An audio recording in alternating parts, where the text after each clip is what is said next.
Baik, Assalamualaikum warahmatullahi wabarakatuh. Perkenalkan, nama saya Muhammad Rianto Fikaraman Lustandi dengan NIM 2324010058. Saya mahasiswa semester 6 di kampus Sekolah Tinggi Agama Islam Nahdlatul Ulama Cianjur dengan prodi Hukum Ekonomi Syariah.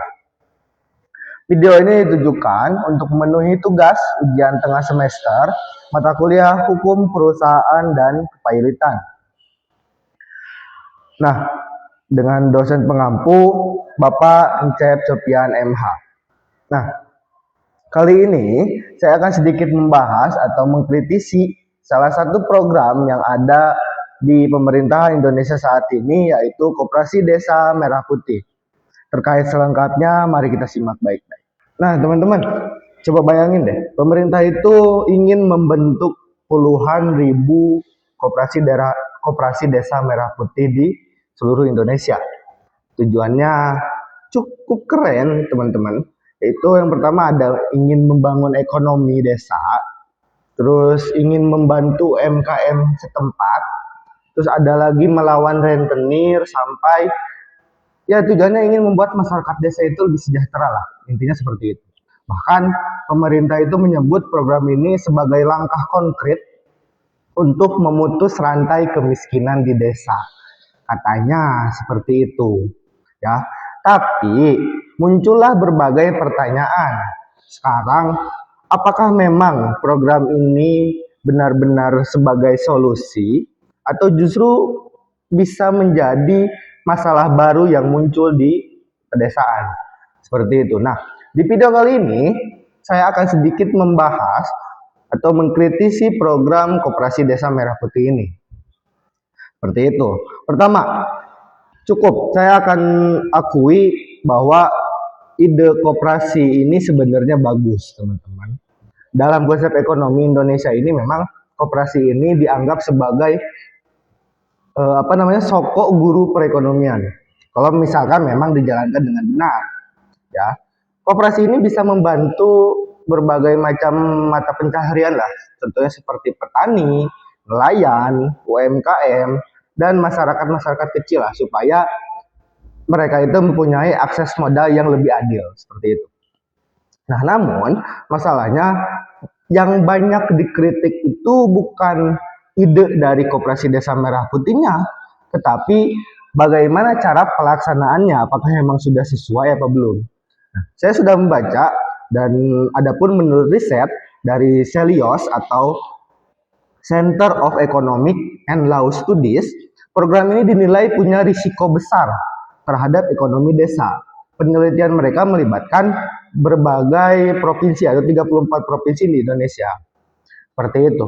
Nah, salah satu kritik yang paling besar adalah soal pendanaannya. Pemerintah itu berencana melibatkan dana desa dan pinjaman dari bank himbaran. Itu cukup aneh, teman-teman, ya, untuk membiayai koperasi. Bahkan disebut setiap koperasi itu bisa mendapatkan pinjaman miliaran rupiah.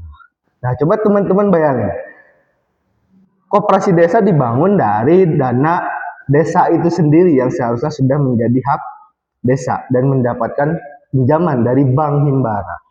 Nah, muncullah dari permasalahan tersebut muncullah berbagai pertanyaan. Kalau semisal memang koperasinya gagal, siapa yang tanggung utang dari banknya? Siapa yang akan membayarnya?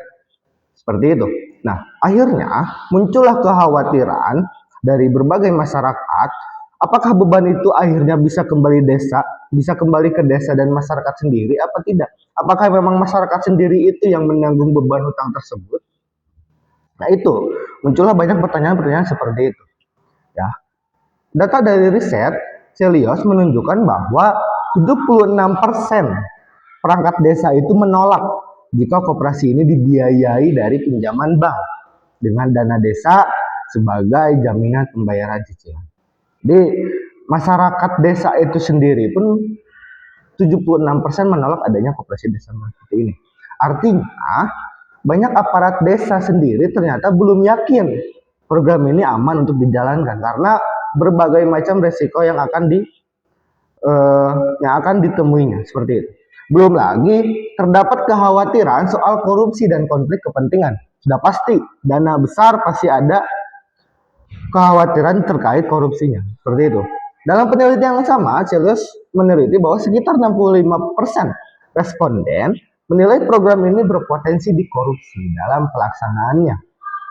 Bahkan survei pun mengatakan 75% mengatakan dana ini bisa dikorupsi seperti itu. Dan jujur aja kekhawatiran saya itu masuk akal.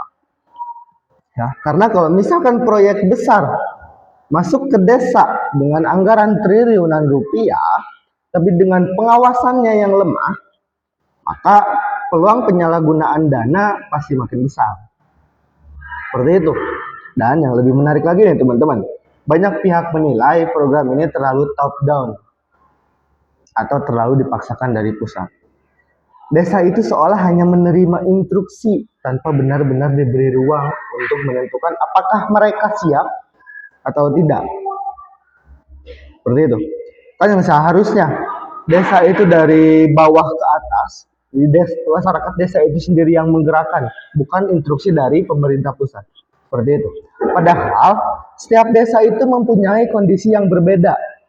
Ada desa yang sudah punya BUMDes yang aktif dan berjalan bagus. Nah, muncullah pertanyaan baru, kenapa harus bikin koperasi baru lagi? Padahal beberapa desa mempunyai BUMDes yang aktif. Kenapa harus mempunyai koperasi yang baru? Seperti itu. Jangan sampai program baru ini malah mematikan lembaga ekonomi desa yang sebelumnya sudah berjalan. Ya, tuh. Jadi kalau misalkan memang ada banyak sekali desa yang sudah menjalankan BUMDes dengan baik, tetapi tiba-tiba muncul instruksi presiden membangun koperasi desa merah putih, yang akhirnya BUMDes tersebut menjadi kacau. Nah, bahkan beberapa kepala desa itu membangun usaha BUMDes ini selama bertahun-tahun. Jadi rasanya seperti sia-sia adanya BUMDes ini karena muncul lembaga baru yang perannya mirip sekali dengan peran BUMDes. Seperti itu. Dan adapun kritik bahwa dampak ekonomi program ini mungkin hanya sementara. Lagi-lagi menurut Celius, program ini memang bisa meningkatkan ekonomi di awal karena adanya suntikan modal dana yang sangat besar. Tapi efek positifnya diprediksi tidak bertahan lama. Bahkan bisa menyebabkan penurunan penyerapan tenaga kerja di tahun-tahun berikutnya. Jika memang pendanaan tersebut tidak dikelola dengan sangat baik. Seperti itu teman-teman. Ya, sedikit kritik atau pembahasan mengenai koperasi desa. Jadi, kesimpulannya, koperasi desa merah putih ini sebenarnya punya tujuan yang baik, tapi program sebesar ini tidak cukup hanya mengandalkan slogan nasionalisme atau janji kesejahteraan. Yang dibutuhkan masyarakat adalah saat ini adanya transparansi, pengawasan ketat, dan kesiapan desa, serta partisipasi masyarakat yang sangat baik terhadap program koperasi desa merah putih.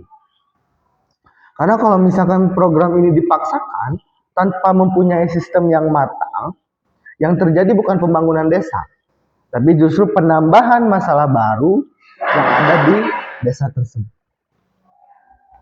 Dan menurut saya, kritik terhadap program ini bukan berarti anti pemerintah.